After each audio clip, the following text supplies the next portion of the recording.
Bien le bonjour, bonsoir chers amis internautes, c'est Alexem et on se retrouve pour cette chronique tout spécialement que j'ai inventée qui s'appelle je vais vous donner mes envies ciné, bien que je sais que vous s'en foutiez, mais pourtant je vais vous donner mon opinion quand même parce que ça fait plaisir. Aujourd'hui le film Les Misérables. Le film sort le 13 février prochain sur nos écrans et est réalisé par Tom Hooper avec Hugh Jackman, Russell Crowe, Anna Hathaway et bien d'autres encore. Et ce film est la énième adaptation de l'œuvre de Victor Hugo. C'est vrai que c'est original ça. Alors pour débuter, je vais vous donner le synopsis du film. Sérieusement, je dois vous résumer Les Misérables, l'œuvre la plus adaptée, l'œuvre la plus connue du monde, et il faudrait que j'en fasse un résumé. Bon bah d'accord. Alors l'histoire est Jean Valjean vole du pain, oui c'est moi avec mes propres mots qui fait résumer, et est emprisonné pour 5 ans. C'était dur à l'époque quand même. Pendant sa peine, il tentera de s'évader à de multiples reprises, mais échouera à chaque fois. Epic fail!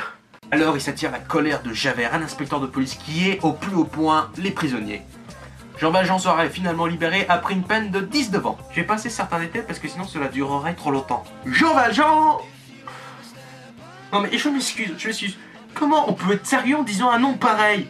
Je veux dire, comment on peut pas trouver ridicule le nom du héros? C'est vrai, Jean Valjean. T'enlèves le Val, ça fait Jean-Jean. Comment les parents ont pas pu se rendre compte de leur connerie quand ils ont appelé leur enfant comme ça?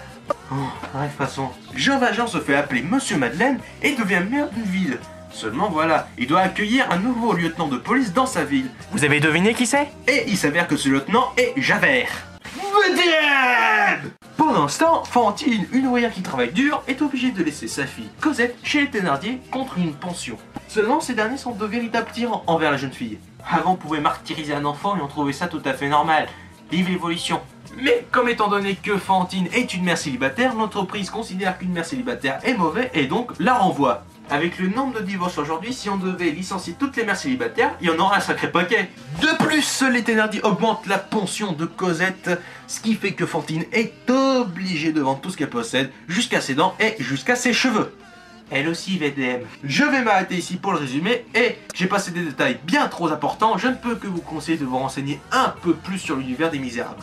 Ensuite, pourquoi irais-je voir ce film? Parce que c'est une comédie musicale avec un casting d'enfer et les musiques ont l'air d'être super beaux et d'être magnifiques comme pas possible. De plus, Hugh Jackman a vraiment l'air d'être impliqué dans le rôle de Jean Valjean et Russell Crowe, et du peu que j'en ai vu, a l'air d'être hyper convaincant en Javert et le film est réalisé par Tom Hooper. Bon, pour être honnête, j'ai pas vu le Discours d'un roi, mais bon, ce long métrage a eu l'Oscar du meilleur film, donc on peut lui faire confiance. Bon, après la question c'est, est-ce qu'ils vont respecter l'œuvre originale, sachant que même dans la bande-annonce, ils n'ont même pas cité le nom de Victor Hugo comme étant l'auteur du roman original. C'est comme si on adaptait un livre et qu'on citait même pas l'auteur du bouquin original. C'est un peu irrespectueux, même si on sait tous que Les Misérables c'est de Victor Hugo. Mais la grande question pour moi c'est, est-ce que Victor Hugo aurait voulu que son œuvre soit adaptée en comédie musicale et qu'il soit joué par des Américains? Si j'avais été capable de voyager dans le temps et que je lui aurais dit ça, je pense qu'il aurait dit que j'étais fou.